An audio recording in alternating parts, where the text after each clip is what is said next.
I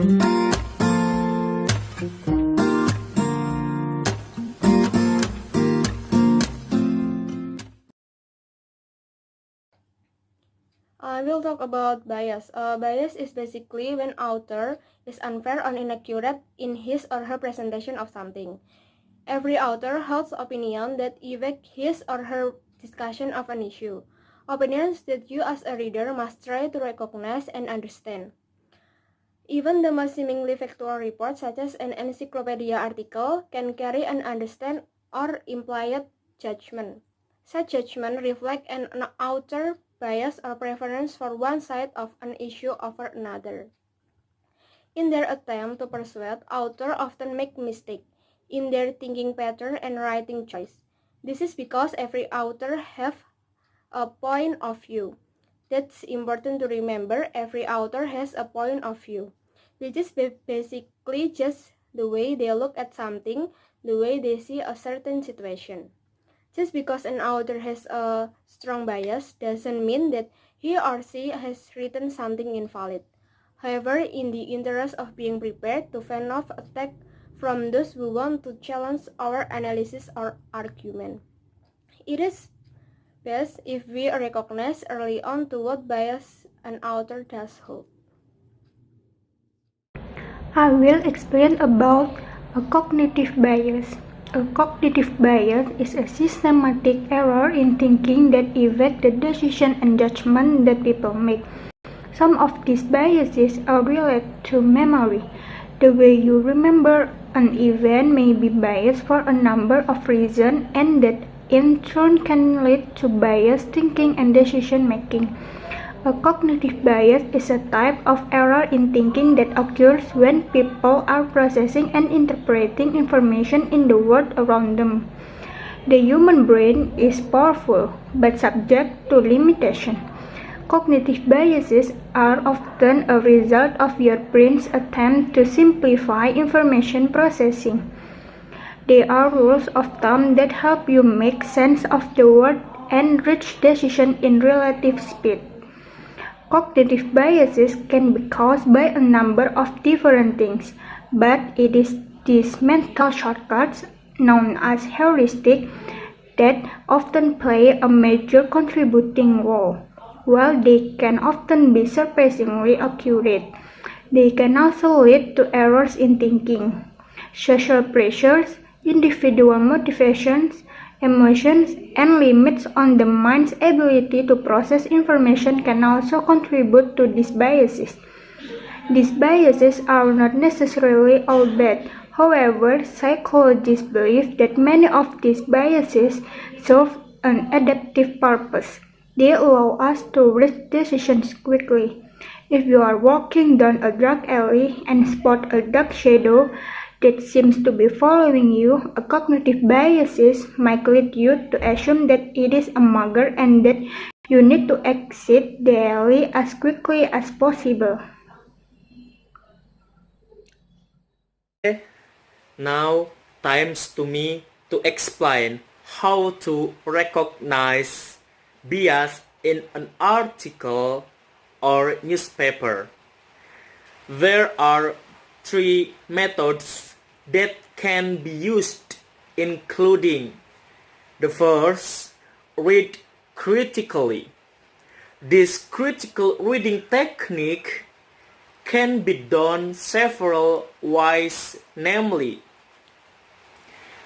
1. Read the entire an article or newspaper carefully. 2. Look at the headline. 3. Look at the language used in an article or newspaper. 4. Identify the tone of the reporter's writing to find out their feelings about the topic. 5. Check the image for bias.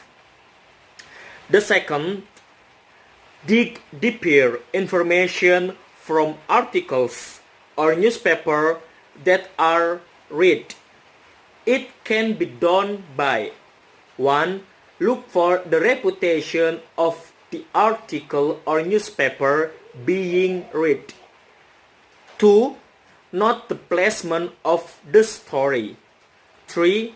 Take the time to look at the advertisement in article or newspaper. 4. Note the articles or newspaper that you read and the bias you find. And the last, or number 3, check news from various sites. This can be done in several ways. 1. Read more than one article or newspaper on the same topic. 2. You should be able to distinguish news that is made with satire articles. And 3. When looking for bias in an article or newspaper, think about how that bias affects your reaction. Yeah, I think enough the explanation about how to recognize bias in an article or newspaper. Now I want to explain a little about types of cognitive biases that can distort your thinking. The first, confirmation bias. This is favoring information that conforms to your existing belief and discounting evidence that doesn't confirm. The second, availability heuristic. This is placing greater value on information that comes to your mind quickly. You give greater credence to this information and tend to overestimate the probability and likelihood of similar things happening in the future.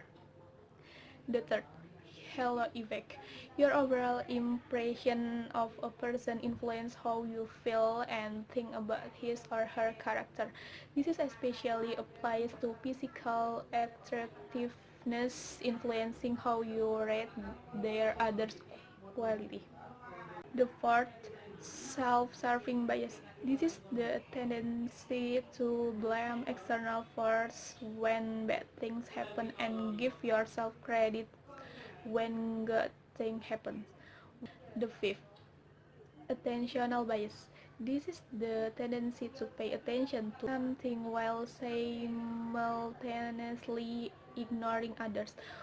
And the last, actor-observer bias. This is the tendency to attribute your own action to external causes while attributing other people's behavior to internal causes.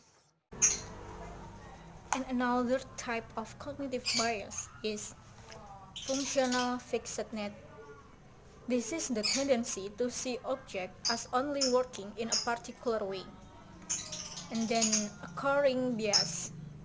This is the tendency to rely too heavily on the very first piece of information you learn. Mission information effect.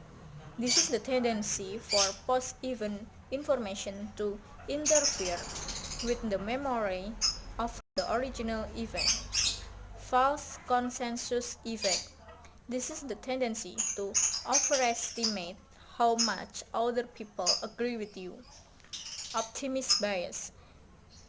This bias leads you to believe that you are less likely to suffer from misfortune and more likely to attain success than your peer.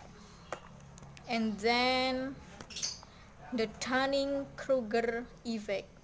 This is when people believe that they are smart and more capable than they really do when they can recognize their own incompetence.